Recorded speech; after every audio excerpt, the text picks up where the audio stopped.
Gift Nifty તરફથી આજે મજબૂતી સાથે શરૂઆતના સંકેતો. જોકે એશિયા મિક્સ્ડ, ડાઉ ફ્યુચર્સમાં મામૂલી તેજી. કાલે ફ્લેટ બંધ થયા હતા અમેરિકી બજાર.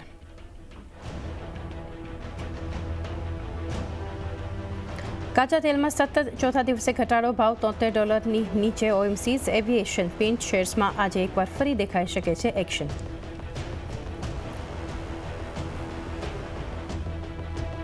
રિલાયન્સ સાથે જોડાયેલી આજે બે ખબરો ફોકસમાં. એકના બદલે એક બોનસ ઇસ્યુને લઈને બોર્ડની બેઠક આજે. સાથે જ પીએલઆઈ સ્કીમ અંતર્ગત 10 ગીગાવોટની advance chemistry cell battery storage ક્ષમતાને સરકાર તરફથી મંજૂરી.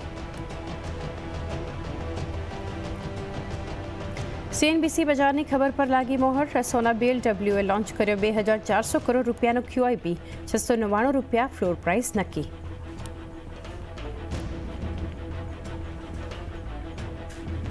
રેમન્ડ્સના શેરધારકો માટે મોટો દિવસ. ડીમર્જ થઈને અલગ કંપની રેમન્ડ્સ લાઇફસ્ટાઇલનું આજે થશે લિસ્ટિંગ.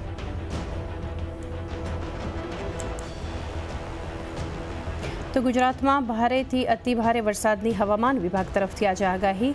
ઉત્તર દક્ષિણ ગુજરાત સૌરાષ્ટ્રમાં પડી શકે છે મુશળધાર વરસાદ.